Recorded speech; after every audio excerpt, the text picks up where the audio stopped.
चलिए शुरू करते हैं। तो सबसे पहले देखते हैं कि स्कैफोल्डिंग की डेफिनेशंस क्या है। स्कैफोल्डिंग एक टेम्पररी स्ट्रक्चर है जिसकी वजह से आपको एक्सेस प्रोवाइड किया जाता है, जिसकी वजह से आपको वर्क प्लेटफॉर्म दिया जाता है आदमी को काम करने के लिए। या फिर स्कैफोल्डिंग का जो यूज है वो सपोर्ट के तौर पर भी किया जाता है, जैसे कि मटेरियल सपोर्ट के लिए उसका यूज किया जाता है, प्लांट और इक्विपमेंट के लिए भी सपोर्ट का इस्तेमाल किया जाता है। तो आइए देखते हैं कि स्कैफोल्डिंग के कंपोनेंट्स क्या है, यानी कि स्कैफोल्डिंग के पार्ट्स क्या है। तो सबसे पहले आता है बेस प्लेट, फिर आता है सोल प्लेट, फिर है उसका स्टैंडर्ड, फिर है लेजर्स, फिर है ट्रांसोम्स, फिर है ब्रेसिंग्स, फिर है कपलर्स, फिर उसमें आता है working platform, toe board, guard rail, mid rail, top rail, ladder, scaffold plank, false upright, self closing drop bar etcetera.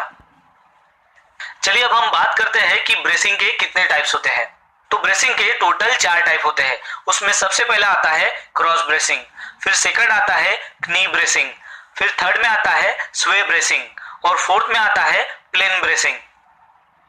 चलिए अब देखते हैं कि सेफ्टी नेट कितने प्रकार के होते हैं। तो सेफ्टी नेट टोटल 2 प्रकार की होती है, जिसमें पहली सेफ्टी नेट मैन को अरेस्ट करने के लिए बनाई जाती है और दूसरी जो सेफ्टी नेट है वो मटेरियल को अरेस्ट करने के लिए बनाई जाती है। तो सबसे पहले जानते हैं कि मैन के लिए जो सेफ्टी नेट प्रोवाइड की जाती है उसका जो होल का डाया होता है वो 100 mm होता है और उसका जो रोप होता है वो 8 mm का होता है। और जो मटेरियल अरेस्ट करने के लिए सेफ्टी नेट का इस्तेमाल करते हैं उस सेफ्टी नेट का होल का जो डाया होता है वो 25 mm होता है और जो आउटलाइन रोप होता है वो 12 mm का होता है। क्या आपको पता है कि जो गिन व्हील होती है उसका प्लेटफॉर्म से कितना डिस्टेंस होता है? तो उसका आंसर है 750 mm। क्या आपको पता है कि जब भी आप स्कैफोल्डिंग बनाते हो उस वक्त जो 2 प्लैंक होती है उन दोनों के बीच में कितनी गैप होना चाहिए? तो उसका आंसर है 50 mm। चलिए अब नेक्स्ट क्वेश्चन देखते हैं। क्या आपको पता है कि टो बोर्ड का साइज क्या होता है? तो उसका आंसर है 150 mm। क्या आपको पता है कि जो सोल प्लेट होता है उसका साइज क्या होता है? तो सोल प्लेट का साइज होता है 300 बाय 300 बाय 6 mm। क्या आपको पता है कि बेस प्लेट का साइज क्या होता है? तो बेस प्लेट का साइज होता है 150 by 150 by 6 mm। Types of scaffolding: independent scaffolding, bird cage scaffolding, cantilever scaffolding, hanging scaffolding जिसे सस्पेंडेड स्कैफोल्डिंग भी कहते हैं, mobile tower scaffolding, patented scaffolding, crystal scaffolding. Coupling होता क्या है? स्कैफोल्डिंग में सबसे इंपॉर्टेंट इक्विपमेंट जो है वो कपलिंग होता है। कपलिंग का जो इस्तेमाल है वो एक पाइप से दूसरे पाइप को कनेक्ट करने के लिए या फिर स्ट्रक्चर को कनेक्ट करने के लिए किया जाता है। चलिए अब जानते हैं कि टाइप्स ऑफ कपलिंग यानी कि क्लैम्प्स कितने होते हैं। तो सबसे पहला है सिंगल कपलर यानी कि फुट लॉक कपलर, फिर उसके बाद है प्लैंक कपलर जिसे जाली क्लैम्प भी कहा जाता है और साथ ही साथ उसको बीआरसी भी कहा जाता है। बीआरसी यानी कि बोर्ड रिटेंशन कपलर। फिर उसके बाद है डबल कपलर जिसे राइट एंगल कपलर भी कहा जाता है, यानी कि जिसे फिक्स क्लैम्प भी कहते हैं। फिर उसके बाद है स्विवेल कपलर यानी कि जिसे चालू क्लैम्प भी कहते हैं। फिर उसके बाद है ग्रेडर कपलर जिसे बीम क्लैम्प भी कहा जाता है। फिर उसके बाद है लैडर कपलर। फिर उसके बाद स्लीव कपलर जिसे हम बॉक्स क्लैम्प भी कहते हैं। और फिर उसके बाद आता है जॉइंट पिन। चलिए देखते हैं कि स्कैफोल्डिंग एक्टिविटी के वक्त हमें कौन से हजार्ड का सामना करना पड़ता है और उसमें क्या हजार्ड होते हैं। तो सबसे पहले है फॉल्स फ्रॉम एलिवेशन, एलिवेशन से गिरने का खतरा, स्ट्रक बाय इलेक्ट्रोक्यूशंस। थर्ड है स्कैफोल्ड कोलैप्स, पूरी की पूरी स्कैफोल्ड जो है वो कोलैप्स हो सकती है। बैड प्लैंकिंग यानी कि जो प्लैंक्स है अगर आपने बराबर अगर नहीं रखे हैं तो भी वो एक हजार्ड है। फिर है फॉलिंग ऑफ मटेरियल, कोई भी जो चीज है स्कैफोल्डिंग के ऊपर से नीचे गिर सकती है। फॉलिंग ऑफ टूल्स, कोई भी लूज मटेरियल या फिर टूल्स अगर आप यूज कर रहे हो तो वो भी टूल्स ऊपर से नीचे गिरने का खतरा है। लूज सॉइल, अगर सॉइल लूज है उसके ऊपर अगर आप स्कैफोल्ड बना रहे हो तब भी वो स्कैफोल्ड गिरने का खतरा है, यानी कि लूज सॉइल जो है वो एक हजार्ड है। एक्सकैवेशन नियर द स्कैफोल्ड, यानी कि जहां पर भी स्कैफोल्ड खड़ी की गई है उसके नजदीक अगर मान लो कोई एक्सकैवेशन होता है तब उस एक्सकैवेशन से वो स्कैफोल्ड गिरने का खतरा है, यानी कि एक्सकैवेशन नियर द स्कैफोल्ड ये एक हजार्ड है। इनकॉम्पिटेंट स्कैफोल्डर, यानी कि जो स्कैफोल्डर नहीं है, जिसको उस काम के बारे में जानकारी नहीं है, उसके अलावा अगर मान लो दूसरा कोई पर्सन स्कैफोल्डिंग का काम करता है जिसके पास उसकी कॉम्पिटेंसी नहीं है, वो भी एक खतरा है, यानी कि इनकॉम्पिटेंट स्कैफोल्डर। तो चलिए देखते हैं कि स्कैफोल्डिंग के वक्त कौन सी प्रिकॉशंस लेने की आपको जरूरत है। तो सबसे पहले देखते हैं कि प्रोटेक्शन फ्रॉम फॉल्स, यानी कि गिरने से बचने के लिए आपको क्या करना है। तो गिरने से बचने के लिए आपको सबसे पहले गार्डरेल लगानी है। तो गार्डरेल में क्या क्या आता है, तो टू बोर्ड्स आते हैं, मिड रेल आते हैं, टॉप रेल आते हैं। इस प्रकार आपको गार्डरेल करना है ताकि कोई भी पर्सन को ऊपर से नीचे गिरने से आप बचा सको। और सेकंड आता है पर्सनल फॉल अरेस्ट सिस्टम, उसमें आता है एंकरेज, यानी कि आप जहां पर काम कर रहे हो उसका एंकरिंग पॉइंट सही होना चाहिए। जो भी आप जहां पर भी स्कैफोल्डिंग का काम कर रहे हो उसके लिए प्रॉपर लाइफलाइन होनी चाहिए ताकि आप अपना फुल बॉडी हार्नेस उसमें हैंग कर सको। अब देखते हैं कि स्कैफोल्डिंग सिस्टम में कौन से टैग का इस्तेमाल होता है और हर टैग का क्या मीनिंग है। तो स्कैफोल्डिंग एक्टिविटी के वक्त टोटल 3 टैग का इस्तेमाल होता है, एक है ग्रीन, दूसरा है येलो और तीसरा है रेड। ग्रीन टैग का ये मीनिंग होता है कि सेफ फॉर यूज, यानी कि जो भी स्कैफोल्ड को ग्रीन टैग लगा हुआ है वो स्कैफोल्ड सेफ है और वो काम करने के लिए इस्तेमाल कर सकते हैं। दूसरा है येलो। येलो टैग का मीनिंग ये होता है कि उस स्कैफोल्ड में कुछ मॉडिफिकेशन करना है और उस येलो टैग में केवल स्कैफोल्डर पर्संस ही काम कर सकते हैं जो कॉम्पिटेंट पर्संस है। और थर्ड वन है रेड टैग। रेड टैग यानी कि कोई भी स्कैफोल्ड इरेक्शन करने से पहले हमें रेड टैग पुटअप करना पड़ता है ताकि जो भी ऑथराइज्ड पर्सन है, कॉम्पिटेंट पर्सन है, जो भी स्कैफोल्डर है वही उसके ऊपर काम कर सके जब तक स्कैफोल्ड कंप्लीट नहीं हो जाती। उसके अलावा दूसरा कोई भी पर्सन उस स्कैफोल्ड के ऊपर काम नहीं कर सकता। चलिए अब जानते हैं कि स्कैफोल्डिंग का इंस्पेक्शन किस प्रकार किया जाता है और उसमें क्या क्या पॉइंट्स जो है वो आपको चेक करना बहुत ही जरूरी है। तो सबसे पहले आपको चेक करना है कि जो भी स्कैफोल्ड जहां पर बनाई है उसका ग्राउंड लेवल किस कंडीशंस का है वो आपको चेक करना है और इंश्योर करना है कि उसका जो ग्राउंड लेवल है वो सॉलिड फर्म होना चाहिए और प्रॉपरली लेवल कंडीशंस में होना चाहिए। फिर सेकंड आपको चेक करना है उसका सोल प्लेट, यानी कि इंस्पेक्शन के दौरान आपको देखना है कि उसका सोल प्लेट क्या है। सोल प्लेट का एक स्टैंडर्ड साइज आता है, वो होता है 300 बाय 300 बाय 6 mm, यानी कि उसका लेंथ जो है वो 300 mm का होता है, विड्थ जो है वो 300 mm का होता है और हाइट जो है वो 6 mm की होती है। तो ये जो है ये सोल प्लेट का स्टैंडर्ड साइज होता है, उस प्रकार आपको उसको चेक करना है। फिर आपको देखना है कि उसका जो बेस प्लेट है उसको आपको चेक करना है।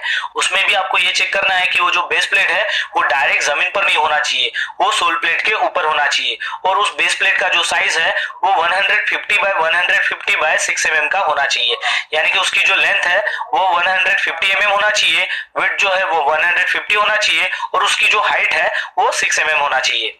फिर आपको चेक करना है कि उसका जो स्टैंडर्ड है वो अच्छी कंडीशंस में है कि नहीं है और वो जो स्टैंडर्ड्स है वो लेवल है कि नहीं है वो भी आपको चेक करना है। फिर आपको देखना है कि जो भी लेजर्स वहां पर लगाए गए हैं वो प्रॉपरली क्लैंप है कि नहीं है वो भी आपको देखना है।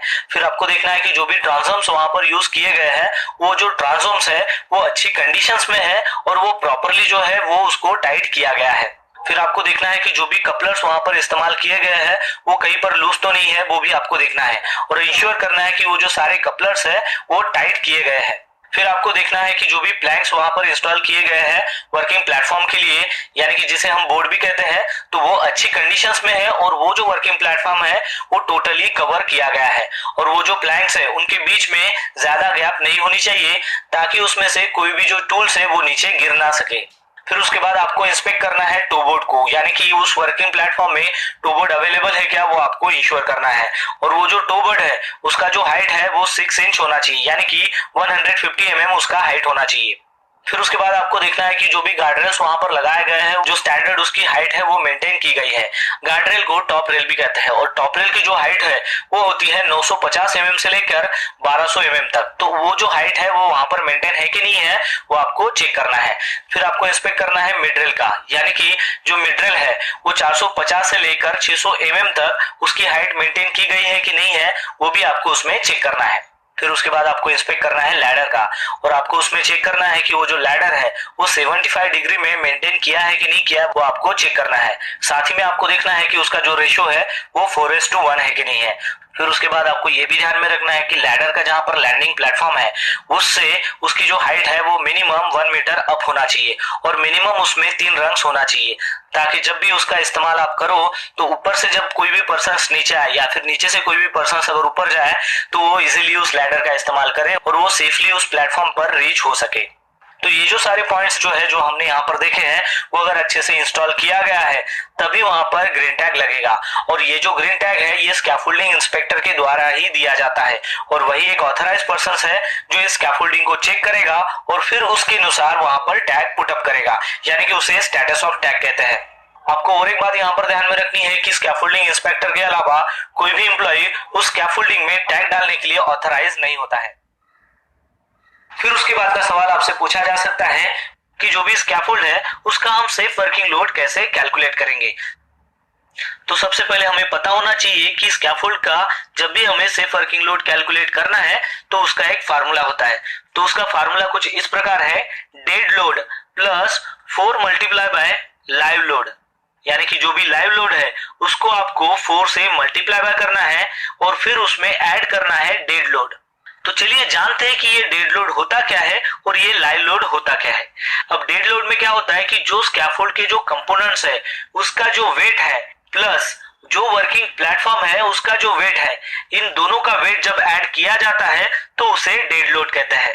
और लाइव लोड कैसे कहते हैं कि जो वर्कर्स है वहां पर काम कर रहा उसका वेट कितना है, फिर उस पर कौन सा मटेरियल रखा हुआ है और उसका वेट कितना है, और फिर उसके बाद वो स्कैफोल्ड के ऊपर जो भी टूल्स रहेंगे उसका भी आपको वेट पता होना चाहिए। जब ये तीनों चीजें आपको पता हो जाएगी तब आप लाइव लोड इजीली निकाल सकते हो। तो चलिए अब देखते हैं एक स्कैफोल्ड का एग्जांपल और देखते हैं कि उसका सेफ वर्किंग लोड हम कैसे कैलकुलेट करते हैं। मान लीजिए कि आपके सामने ये जो स्कैफोल्ड है इसका जो डेड लोड है वो है 200 केजी, यानी कि वो डेड लोड कैसे आया, तो उसमें जो स्कैफोल्ड के कंपोनेंट्स है उसका उसमें वेट हो गया और वो जो वर्किंग प्लेटफॉर्म है उसका उसमें वेट हो गया। अब ये दोनों का वेट हमने कैलकुलेट किया और वो हो गया 200 केजी, यानी कि अपना डेड लोड कितना हो गया 200 केजी। अब कंसीडर करते हैं कि इसका लाइव लोड कितना है। मान लीजिए कि ये जो स्कैफोल्ड है इसके ऊपर 2 वर्कर काम कर रहे हैं। एक वर्कर का जो वेट है वो है 70 केजी और दूसरे वर्कर का जो वेट है वो है 60 केजी, और मटेरियल जो है वो है 2000 केजी और वहां पर जो टूल्स है वो है 200 केजी। अभी हमें पता चल गया कि हमारा डेड लोड क्या है और लाइव लोड क्या है। लाइव लोड जो है हमने कंसीडर किया इसमें कि 2 वर्कर है, उसका जो है हमने वेट कैलकुलेट किया, फिर मटेरियल का वेट कैलकुलेट किया और फिर टूल्स का वेट कैलकुलेट किया। तो चलिए अब जो ये सारे वेट्स है ये हम फार्मूला में पुटअप करते हैं और देखते हैं कि स्कैफोल्डिंग का सेफ वर्किंग लोड कितना आता है। तो सबसे पहले हमारा जो फार्मूला है वो है dead load plus 4 multiply by live load. तो यहाँ पर डेड लोड हमने कितना लिया है 200 केजी, तो 200 KG plus bracket 4 multiply by live load आएगा। तो यहाँ पर लाइव लोड हमें कैसे कैलकुलेट करना है, तो सबसे पहले हमें ये जो वर्कर्स काम कर रहे हैं इनका हमें वेट लिखना पड़ेगा, यानी कि 70 KG plus 60 KG plus 200 KG plus 2000 KG, तो इसका जो टोटल आएगा वो आएगा 9520। तो 9520 जो है वो केजी में रहेगा, यानी कि वो जो स्कैफोल्ड है उसकी safe working load capacity 9520 KG है। चलिए अब इस केजी को हम टन में कन्वर्ट करते हैं। तो उसके लिए हमें क्या करना पड़ेगा कि ये जो केजी है जो 9520 केजी है इसको हमें डिवाइड करना पड़ेगा 1000 से। जब हम इसको 1000 से डिवाइड करेंगे तो उसका रिजल्ट आएगा 9.52, यानी कि 9.52 टन उस स्कैफोल्डिंग का सेफ वर्किंग लोड कैपेसिटी है। फिर उसके बाद का सवाल आपसे पूछा जा सकता है कि स्कैफोल्डिंग को कौन इरेक्ट कर सकता है। तो उसके लिए आपको सिंपली आंसर देना है कि सर्टिफाइड जो स्कैफोल्ड होते हैं वही ऑथराइज होते हैं स्कैफोल्डिंग को इरेक्ट करने के लिए। फिर उसके बाद का सवाल आपसे पूछा जा सकता है कि स्कैफोल्डिंग के जो भी कंपोनेंट्स है जिसका इस्तेमाल स्कैफोल्डिंग को इरेक्शन करने के लिए किया जाता है उसका इंस्पेक्शन कौन करता है। तो उसके लिए आपको सिंपली यह आंसर देना है कि सर कॉम्पिटेंट और जो सर्टिफाइड स्कैफोल्डिंग सुपरवाइजर या फिर इंस्पेक्टर होता है वही उस कंपोनेंट का इंस्पेक्शन कर सकता है। फिर उसके बाद का क्वेश्चन आपको पूछा जा सकता है कि स्कैफोल्डिंग टैग को कौन लगा सकता है। तो उसके लिए आपको यह आंसर देना है कि सर स्कैफोल्डिंग टैग जो है वो कॉम्पिटेंट पर्सन्स यानी कि स्कैफोल्डिंग सुपरवाइजर या फिर स्कैफोल्डिंग इंस्पेक्टर के द्वारा ही लगाया जाता है। फिर उसके बाद का क्वेश्चन आपको पूछा जा सकता है कि स्कैफोल्डिंग टैग के ऊपर कौन सी जो डिटेल्स है वो दी रहती है। तो उसके लिए आपको यह आंसर देना है कि सर स्कैफोल्डिंग टैग के ऊपर location, maximum loading capacity, date of erection, inspection date, type of scaffolding, foreman का नाम, उसका सिग्नेचर, ये सारी डिटेल्स उस स्कैफोल्डिंग टैग के ऊपर होती है। फिर उसके बाद का सवाल आपसे पूछा जा सकता है कि किस कंडीशन में स्कैफोल्डिंग का इरेक्शन आप नहीं कर सकते हो। तो उसके लिए आपको यह आंसर देना है कि सर एक्सट्रीम अगर वेदर हो, जैसे कि स्ट्रॉन्ग विंड हो या फिर रेन हो, उस कंडीशन में स्कैफोल्डिंग का इरेक्शन नहीं करना है। ग्राउंड अगर स्टेबल ना हो, उस कंडीशन में भी स्कैफोल्डिंग का इरेक्शन नहीं करना है। लाइव इलेक्ट्रिकल लाइन से अगर सेफ क्लियरेंस ना हो, तब भी स्कैफोल्डिंग को इरेक्ट नहीं करना है। परमिट अगर अवेलेबल ना हो, उस कंडीशन में भी स्कैफोल्डिंग को इरेक्ट नहीं करना है। सर्टिफाइड स्कैफोल्ड या फिर सुपरवाइजर वहां पर अवेलेबल ना हो, तो उस कंडीशन में भी स्कैफोल्डिंग को इरेक्ट नहीं करना है। फिर उसके बाद का सवाल आपसे पूछा जा सकता है कि जो स्कैफोल्डिंग प्लेटफॉर्म होता है उसके ऊपर जो स्कैफोल्डिंग जो एडजेसेंट प्लैंक्स होती है, यानी कि दो एडजेसेंट जो प्लैंक्स होती है, उसमें मिनिमम ओवरलैपिंग कितनी होनी चाहिए। तो उसके लिए आपको यह आंसर देना है कि सर उसमें 12 इंच से कम ओवरलैपिंग नहीं होनी चाहिए। फिर उसके बाद का सवाल आपसे पूछा जा सकता है कि गार्डरेल सिस्टम यानी कि क्या होता है। तो उसके लिए आपको यह आंसर देना है कि सर गार्डरेल सिस्टम यानी कि ये एक बैरियर होता है जिसमें top rail, mid rail, toe guard और वर्टिकल अपराइड होते हैं, जो प्रिवेंट करता है स्कैफोल्डिंग प्लेटफॉर्म के ऊपर आदमी को नीचे गिरने से या फिर मटेरियल को नीचे गिरने से। फिर उसके बाद का क्वेश्चन आपसे पूछा जा सकता है कि टू बोर्ड यानी कि क्या होता है। तो उसके लिए आपको यह आंसर देना है कि सर टू बोर्ड यानी कि ऐसा बैरियर होता है जो प्लेटफॉर्म के साइड्स को सिक्योर करता है और उस प्लेटफॉर्म को वो गार्ड के जरिए सिक्योर करता है, और वो जो गार्ड है वो मटेरियल फॉल होने से, टूल्स को फॉल होने से या फिर अदर जो भी ऑब्जेक्ट्स है उसको फॉल होने से बचाता है। फिर उसके बाद का सवाल आपसे पूछा जा सकता है कि टू बोर्ड की मिनिमम हाइट कितनी होनी चाहिए। तो उसके लिए सिंपली आपको यह आंसर देना है कि सर टू बोर्ड की मिनिमम हाइट जो है वो 4 इंचेस होनी चाहिए। फिर उसके बाद का सवाल आपसे पूछा जा सकता है कि प्लेटफॉर्म से टॉप रेल जो है उसकी हाइट कितनी होनी चाहिए। तो उसके लिए आपको सिंपली आंसर देना है कि सर टॉप रेल की जो हाइट है वो प्लेटफॉर्म से 38 से लेकर 45 इंचेस तक होनी चाहिए। फिर उसके बाद का सवाल आपसे पूछा जा सकता है कि स्कैफोल्ड के ऊपर जो एक्सेस के लिए लैडर प्रोवाइड की जाती है तो उसकी क्या रिक्वायरमेंट होती है। तो उसके लिए आपको यह आंसर देना है कि सर स्कैफोल्डिंग प्लेटफॉर्म जो है उसकी अगर हाइट 2 फीट से ऊपर है या फिर कम है लेकिन वहां पर पॉइंट ऑफ एक्सेस नहीं है, तो उस कंडीशन में एक्सेस प्रोवाइड कराना है। और जब हम एक्सेस के लिए लैडर का इस्तेमाल करते हैं तो हमें देखना होता है कि उस लैडर में बॉटम का जो रंग है उसकी जो हाइट है वो 24 इंच के ऊपर नहीं होनी चाहिए। लैडर को जो है वो आपको करेक्ट एंगल में प्लेस करना है, जैसे कि 75 डिग्री उसका जो एंगल है। लैडर को आपको दोनों साइड से टाई करना है, लेकिन उसके रंग के साथ उसको टाई नहीं करना है। फिर उसके बाद आपको मेक श्योर करना है कि जो लैडर है वो 1 मीटर सेफ डिस्टेंस में एक्सटेंड होनी चाहिए लैंडिंग स्टेज से या फिर लैंडिंग प्लेटफॉर्म से।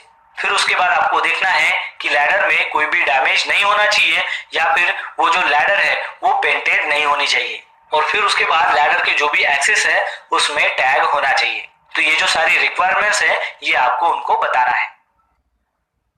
फिर उसके बाद का क्वेश्चन आपसे पूछा जा सकता है कि कौन से सर्कमस्टेंसेस में फॉल प्रोटेक्शन सिस्टम का इस्तेमाल किया जाता है। तो उसके लिए आपको यह आंसर देना है कि सर हाइट अगर 1.8 मीटर से ज्यादा हो और वहां पर अगर गिरने का खतरा हो तो वहां पर एज अ अरेस्टर करके फॉल प्रोटेक्शन का इस्तेमाल करना चाहिए। फिर उसके बाद का क्वेश्चन आपसे पूछा जा सकता है कि वॉकवे की मिनिमम वेट कितनी होनी चाहिए। तो उसके लिए आपको यह आंसर देना है कि सर वॉक के लिए जो मिनिमम विड्थ है वो 18 इंचेस की होनी चाहिए। फिर उसके बाद का क्वेश्चन आपसे पूछा जा सकता है कि स्कैफोल्डिंग प्लेटफॉर्म के ऊपर कौन से मटेरियल जो है वो आप प्लेस कर सकते हो, यानी कि उसके ऊपर रख सकते हो। तो उसके लिए आपको यह आंसर देना है कि सर स्कैफोल्डिंग प्लेटफॉर्म के ऊपर जो भी कंस्ट्रक्शन एक्टिविटीज में लगने वाले मटेरियल है वो हम रख सकते हैं, लेकिन ये डिपेंड होता है कि स्कैफोल्डिंग की लोड बेयरिंग कैपेसिटी कितनी है। मतलब जब हम ये एश्योर कर लेंगे कि लोड बेयरिंग कैपेसिटी उस स्कैफोल्डिंग की उस मटेरियल के लिए सेफ है, तभी हम वो मटेरियल उस स्कैफोल्डिंग प्लेटफॉर्म के ऊपर रख सकते हैं। फिर उसके बाद का सवाल आपसे पूछा जा सकता है कि लैडर को कौन से कलर से आपने पेंट करना चाहिए।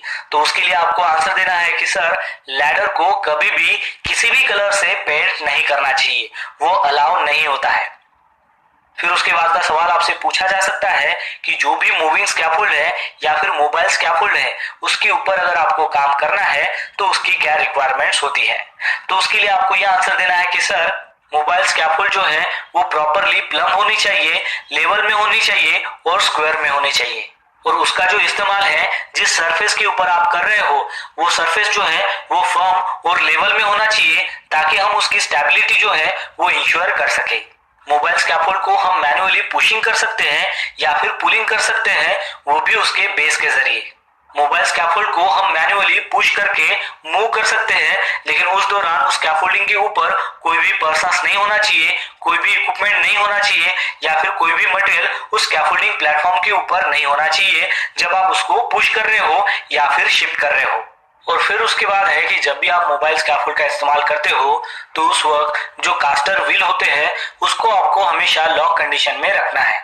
फिर उसके बाद है कि मोबाइल स्कैफोल्डिंग की जो हाइट है वो as compare to mobile scaffold का जो बेस है उससे 4 टाइम्स ज्यादा नहीं होनी चाहिए। और फिर उसके बाद है कि उस मोबाइल स्कैफोल्ड में कंप्लीट गार्डरेल सिस्टम होनी चाहिए। तो ये जो सारी रिक्वायरमेंट्स है ये आपको बतानी है जब भी वो आपसे सवाल पूछेंगे कि मोबाइल स्कैफोल्डिंग के ऊपर जब आपको काम करना है तो उसकी क्या रिक्वायरमेंट होती है। फिर उसके बाद का क्वेश्चन वो आपसे पूछ सकते हैं कि स्कैफोल्डिंग का जो इंस्पेक्शन है वो हमने कब करना चाहिए। तो उसके लिए आपको आंसर देना है कि सर स्कैफोल्डिंग जो है वो जब कंप्लीटली इरेक्शन जब उसका हो जाएगा उसके बाद ही उसको इंस्पेक्शन करना है और फिर उसमें टैग लगाना है, और फिर उसके बाद हर एक वर्क पीरियड के पहले उसको इंस्पेक्शन करना है, या फिर जब भी उसको अल्टर करते हैं यानी कि चेंज करते हैं तब भी उसका इंस्पेक्शन करना है। फिर उसके बाद है कि जब भी उस स्कैफोल्डिंग के ऊपर हेवी रेन होती है या फिर हेवी विंड आती है तो उस टाइम में भी उसका इंस्पेक्शन करना बहुत ही जरूरी है। और फिर उसके बाद है कि जो स्कैफोल्डिंग है उसको हर वीक में एग्जामाइन करना बहुत ही जरूरी है। तो ये सारे पॉइंट्स आपको उनको बताना है। फिर उसके बाद का क्वेश्चन आपसे पूछा जा सकता है कि व्हाट इज लाइफलाइन। तो उसके लिए आपको सिंपल आंसर देना है कि सर लाइफलाइन एक ऐसा कंपोनेंट है कि जिसमें फ्लेक्सिबल लाइन होती है, और ये जो फ्लेक्सिबल लाइन होती है ये कनेक्ट होती है दोनों एंड से, यानी कि इसको एंकरिंग किया जाता है एक एंड में जहां पर ये वर्टिकली हैंग होती है और उसको कनेक्ट किया जाता है दूसरे एंकरिंग पॉइंट में, और फिर उस लाइन को हॉरिजेंटली जो है वो स्ट्रेच किया जाता है। और वो इसलिए किया जाता है ताकि जो अदर कंपोनेंट्स है जैसे कि पर्सनल फॉल अरेस्ट सिस्टम की जो भी कंपोनेंट्स है वो उसमें एंकरेज कर सके। फिर उसके बाद का क्वेश्चन आपसे पूछा जा सकता है कि लाइफलाइन का जो सेफ एंकरेज पॉइंट है वो हम कैसे कैलकुलेट कर सकते हैं। तो उसके लिए आपको यह आंसर देना है कि सर लाइफलाइन जब भी यूज होती है तो उसको हमेशा सेफ पॉइंट में ही फिक्स करना है, और उसका जो एंकरेज है वो कैपेबल होना चाहिए सपोर्टिंग के लिए 2300 kg पर पर्सन, यानी कि एक पर्सन का उसने लोड उठाना चाहिए 2300 kg। और वो जो लाइफलाइन है वो प्रोटेक्टेड होनी चाहिए किसी भी शार्प एजेस से या फिर एब्रेशन से। सेफ एंकरेज पॉइंट में जो है वो स्ट्रक्चरल मेंबर होना चाहिए जिसका मिनिमम 4 इंच जो है वो डाया होना चाहिए, लेकिन उसके लिए आपको गार्डरेल का इस्तेमाल नहीं करना है, ना ही किसी पाइपिंग सिस्टम के जिसका स्मॉल डाया हो उसको आपको एंकरिंग करना है, या फिर जो भी इलेक्ट्रिकल कंडक्ट है उसको भी आपको एंकर नहीं करना है, या फिर जो भी आउटरिगर बीम्स है या फिर काउंटर वेट है उसको भी आपको एंकर नहीं करना है। ये जो सेफ एंकरेज पॉइंट है ये हमेशा वायर रोप स्लिंग से ही बनना चाहिए जिसका डाया 10 mm होना चाहिए। हॉरिजेंटल जो लाइफलाइन है वो हमेशा हाईएस्ट जो फ्लेक्सिबल पॉइंट होता है वहां पर उसको इंस्टॉल करना है, खास तौर से अपना जो शोल्डर होता है उसके ऊपर इसकी हाइट होनी चाहिए। फिर उसके बाद है कि लाइफलाइन को आपको अच्छे से मेंटेन करना है और ये इंश्योर करना है कि लाइफलाइन के दोनों जो अटैचमेंट पॉइंट्स है उसके बीच में यानी कि हर एक 10 मीटर पर उसके सेंटर में होने वाला जो भी सैग है वो 30 सेंटीमीटर से ज्यादा नहीं होना चाहिए। तो ये जो सारे पॉइंट्स है ये आपको बताने हैं। फिर उसके बाद आपको ये भी सवाल पूछा जा सकता है कि मोबाइल स्कैफोल्डिंग के वह कौन से हजार्ड्स होते हैं। तो उसमें आपको ये बताना है कि सर स्कैफोल्डिंग जो है वो कोलैप्स हो सकती है, एक्सीडेंटल मूवमेंट हो सकता है उस मोबाइल स्कैफोल्ड का, मोबाइल जो स्कैफोल्ड है वो टॉपलिंग हो सकता है, मोबाइल स्कैफोल्ड में जो भी वेव्स लगे हैं उसको अगर मान लो अनलॉक नहीं किया और उस कंडीशंस में अगर उसको मूव कर रहे हैं तो वो भी एक हजार्ड है। फिर उसके बाद है कि उस मोबाइल स्कैफोल्ड में अगर ऊपर में स्टैंडिंग प्लेटफॉर्म में अगर पर्सन्स है और फिर अगर उस मोबाइल स्कैफोल्ड को अगर आप मूव करने की कोशिश कर रहे हो तो वो भी एक हजार्ड है। और फिर है कि मोबाइल स्कैफोल्ड जहां पर है उसके नजदीक या फिर कोई भी ओवरहेड पावर लाइंस है और उसके कांटेक्ट में अगर वो स्कैफोल्ड आती है तो वो भी एक हजार्ड है। फिर उसके बाद आपको ये भी क्वेश्चंस पूछा जा सकता है कि मोबाइल स्कैफोल्डिंग में कौन से प्रिकॉशंस लेने पड़ते हैं। तो सबसे पहले आपको ये बताना है कि जो भी स्कैफोल्ड है उसके ऊपर ग्रीन टैग है कि नहीं है वो सबसे पहले हमें चेक करना है। फिर आपको ये बताना है कि जो भी मोबाइल स्कैफोल्ड है उसके ऊपर कोई भी पर्सन अगर स्टैंडिंग है तो उस दौरान उस मोबाइल स्कैफोल्ड को आपको मूव नहीं करना है। फिर आपको बताना है कि मोबाइल स्कैफोल्ड को मूव करने से पहले आपको चेक करना है उसके जो व्हील लॉक्स है वो प्रॉपर कंडीशंस में है कि नहीं है, यानी कि उसको आपको अनलॉक करना है। अगर वो लॉक कंडीशंस में है तो उस दौरान आपको उस मोबाइल स्कैफोल्ड को मूव नहीं करना है। फिर आपको बताना है कि मोबाइल स्कैफोल्डिंग का जो भी प्लेटफॉर्म है उसके ऊपर से आपको शॉर्टकट नहीं लेनी है। फिर आपको बताना है कि मोबाइल स्कैफोल्ड को जब भी आपको मूव करना है, मूव करने से पहले जो भी उसके व्हील्स है उसको आपको अनलॉक करना है। फिर आपको बताना है कि स्कैफोल्ड की जो पोजीशंस है वो आपको कोई भी जो सरफेस एज हो या फिर नियर बाय जो भी ओवरहेड पावर लाइंस है उसके नजदीक में आपको स्कैफोल्ड को पोजीशन नहीं करना है। तो ये सारी चीजें आपको बतानी है जब भी वो आपको क्वेश्चंस पूछते हैं कि मोबाइल स्कैफोल्ड के वक्त आपको कौन से प्रिकॉशन लेने पड़ते हैं। तो दोस्तों आशा करता हूं कि आपको इस वीडियो के माध्यम से पता चल गया होगा कि जब भी आप एचएससी इंटरव्यू के लिए जाते हो तो वहां पर स्कैफोल्डिंग के बारे में आपको कौन से क्वेश्चन पूछे जा सकते हैं और उसका आपने आंसर